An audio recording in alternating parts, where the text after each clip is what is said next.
A quarta-feira de cinzas marca o fim do carnaval e o início da quaresma, um período de reflexão e penitência para milhões de cristãos ao redor do mundo. Mas será que você sabe realmente o significado por trás dessa data? O que há por trás do ritual das cinzas?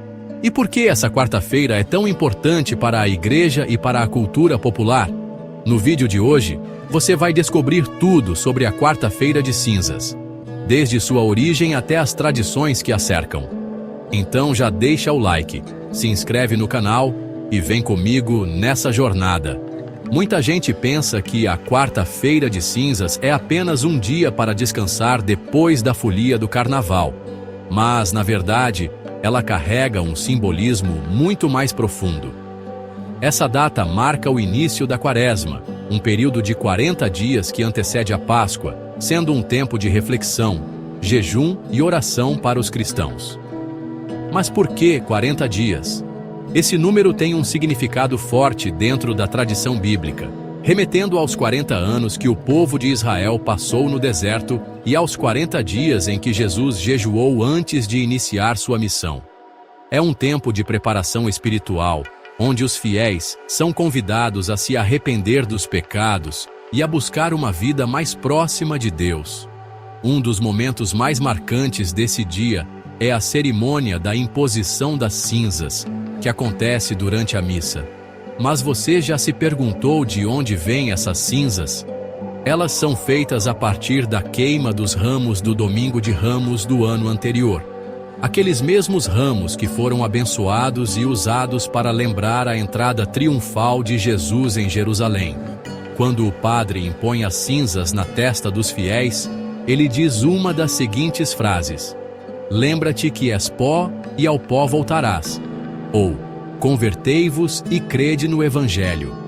Esse gesto simboliza a fragilidade da vida humana e a necessidade de conversão, lembrando que tudo nesta vida é passageiro e que devemos focar naquilo que realmente importa.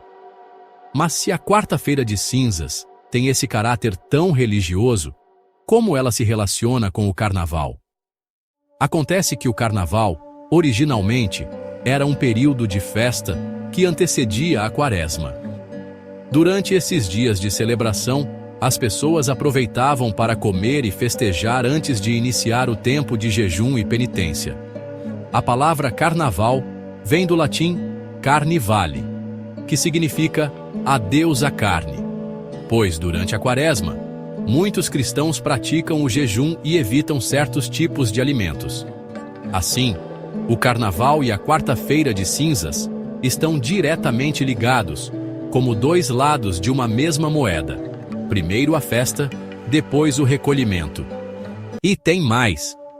No Brasil, a quarta-feira de cinzas marca não só o início da quaresma, mas também o fim oficial do carnaval. Em muitos lugares, esse dia ainda tem blocos de rua e festas, mas para a igreja é o momento de mudança de atitude. Inclusive, no calendário litúrgico, a quarta-feira de cinzas é um dia de jejum e abstinência de carne para os católicos. Isso significa que os fiéis são chamados a fazer apenas uma refeição completa no dia e a evitar carnes vermelhas, consumindo peixes ou outros alimentos mais simples. Essa prática tem o objetivo de incentivar a humildade e o desapego aos prazeres mundanos. Agora me conta, você já participou da imposição das cinzas? O que acha desse momento de reflexão depois do carnaval? Deixe seu comentário aqui embaixo. E se gostou do vídeo, não esquece de curtir e compartilhar com seus amigos. E se você quer mais vídeos sobre curiosidades religiosas e tradições culturais, já se inscreve no canal e ativa o sininho para não perder nenhuma novidade. Nos vemos no próximo vídeo.